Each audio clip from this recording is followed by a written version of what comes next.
Hi everyone, this is Sushmita and you're watching me on Sushmita's Diaries. As the weather becomes hot and humid, the hair gets sticky and frizzy. Also, in this lockdown period, getting a salon spa treatment done is totally out of question. So today, I'm sharing an easy homemade hair pack to make your hair smooth and manageable in this humid season.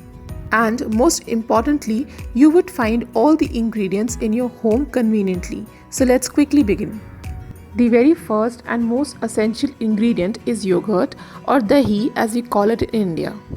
A good helping of thick and full fat creamy yogurt will relieve you of common hair problems like dandruff, frizziness, knots, split ends, etc. Full cream yogurt is loaded with milk proteins, omega fatty acids and vitamin E. Yogurt that is being made out of skimmed milk or with a runny consistency will not be that effective. The next ingredient is coconut oil.